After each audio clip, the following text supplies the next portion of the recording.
Assalamualaikum warahmatullahi wabarakatuh. Perkenalkan, nama saya Lisa Aryani dengan NIM C1C020090 dari Prodi Akuntansi kelas R12. Di sini saya akan membahas tentang perpajakan 1 bab 3, yang dimana dosen pengampunya yaitu Bapak Wirmi Eka Putra, SE, MSI. Baiklah, saya akan membahas tentang perpajakan 1 bab 3.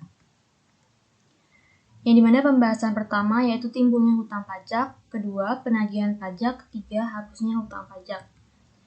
Pertama, masuknya timbulnya hutang pajak. Mengenai timbulnya hutang pajak, terdapat perbedaan pendapat atau persepsi di kalangan ahli hukum pajak karena sudut pandang yang dijadikan sebagai pokok bahasan yang berbeda pula. Perbedaan itu sebagai wacana terbaik dalam perkembangan hukum pajak di masa kini maupun di masa mendatang.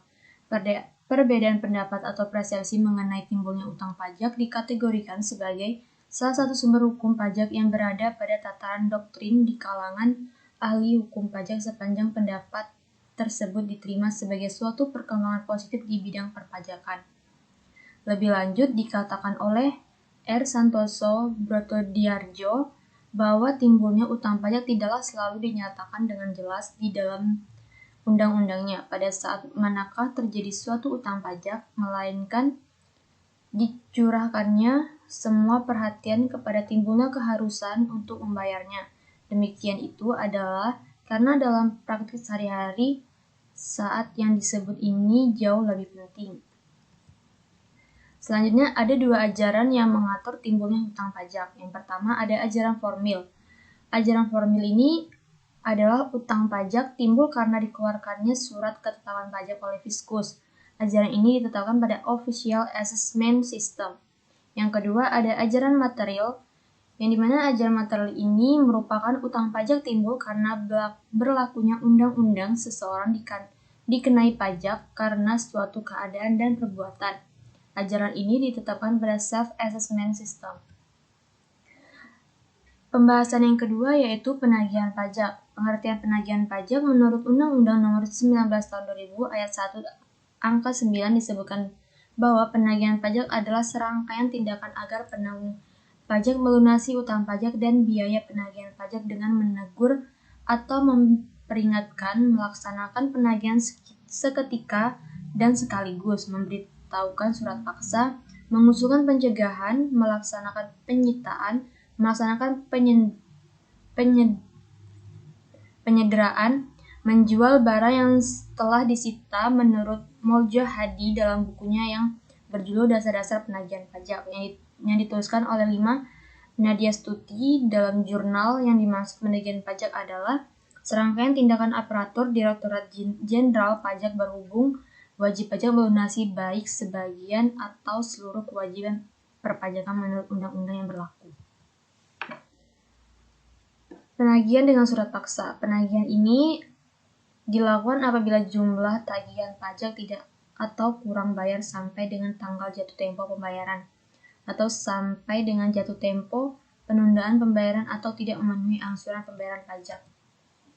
Sifat-sifat surat paksa yang pertama berkekuatan hukum yang sama dengan gros putusan hakim dalam perkara perdata yang tidak dapat diminta banding lagi pada hakim atasan.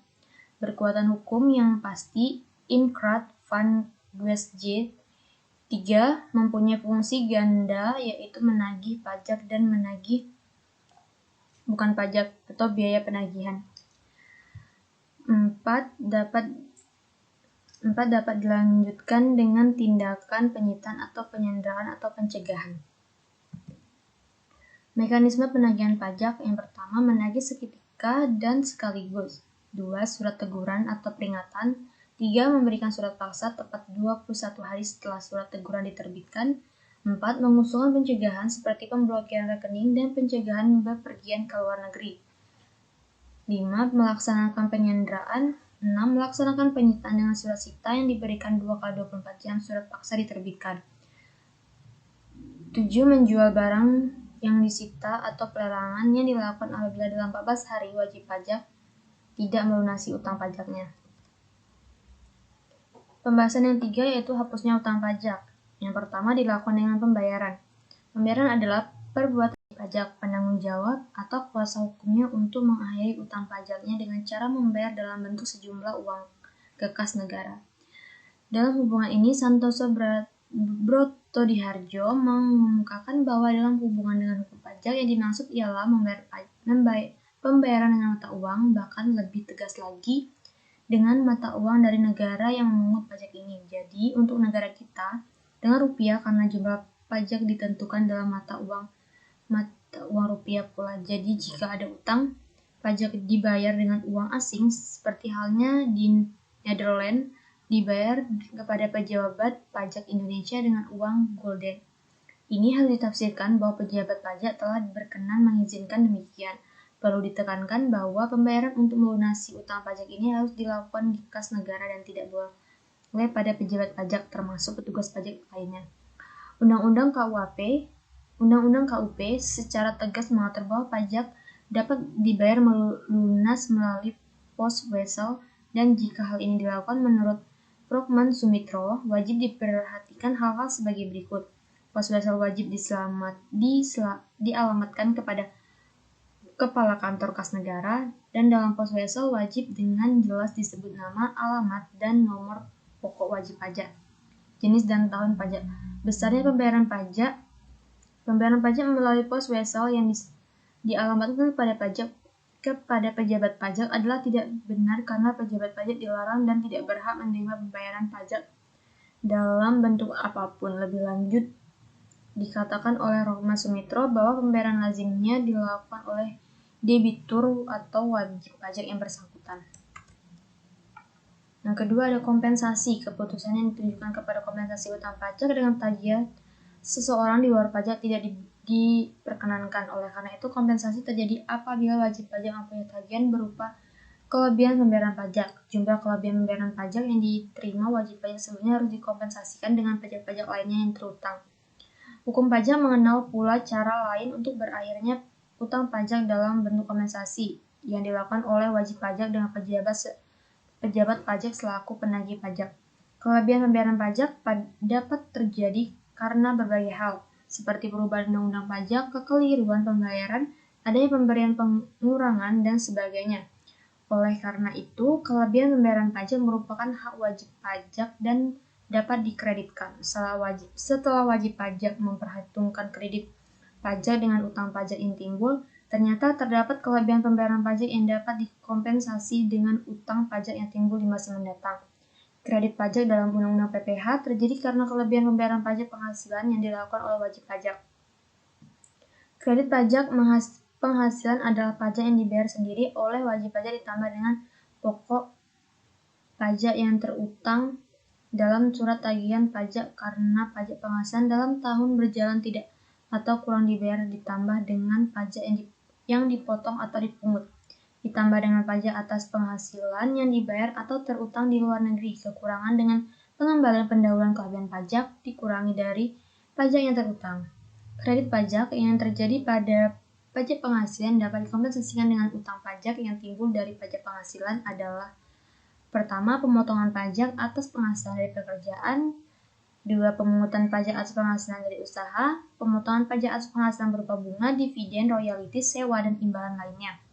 Pajak yang dibayar atau terutang di luar negeri.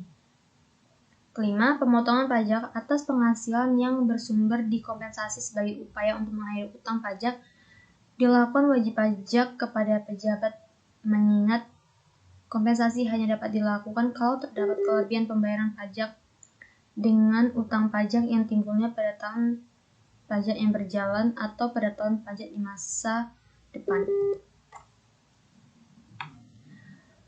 Yang ketiga ada daluarsa. Daluarsa diartikan sebagai penagihan, hak untuk melakukan penagihan pajak.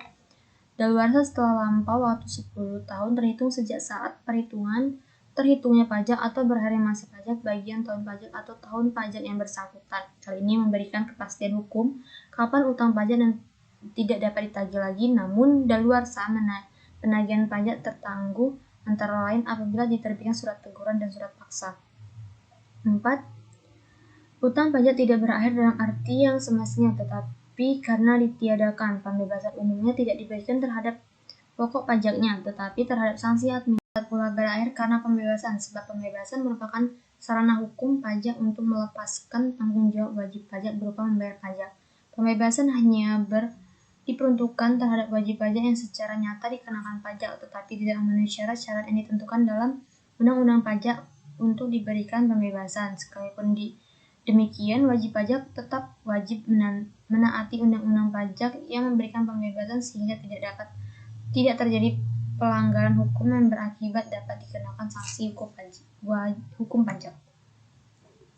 Yang kelima ada penghapusan atau peniadaan. Penghapusan hutang pajak sama sifatnya dengan pembebasan, tapi diberikannya karena keadaan keuangan wajib pajak. Peniadaan juga merupakan cara untuk mengakhiri hutang pajak sebagaimana dikatakan oleh Hutang Sumitro bahwa peniadaan sebagai upaya untuk mengakhiri hutang pajak dikenal dengan hukum pajak. Selanjutnya, penadian utang pajak hanya dapat terjadi karena berdasarkan permohonan wajib pajak yang dikabulkan oleh pejabat pajak yang pajak dapat berupa sebagai berikut. Yang pertama, penadian sebagai utang pajak adalah perbuatan hukum oleh pejabat pajak untuk melakukan pengurasan atas sejumlah utang pajak yang segoyangnya dibayar. Yang kedua, ada penadian secara keseluruhan utang pajak adalah perbuatan hukum oleh pajak untuk menandakan seluruh utang pajak yang seharusnya dibayar. Terima kasih, mungkin itulah pembahasan tentang timbulnya hutang pajak menurut saya. Sekian pembahasan dari saya akhiri. Wabillahi taufiq wal hidayah. Wassalamualaikum warahmatullahi wabarakatuh.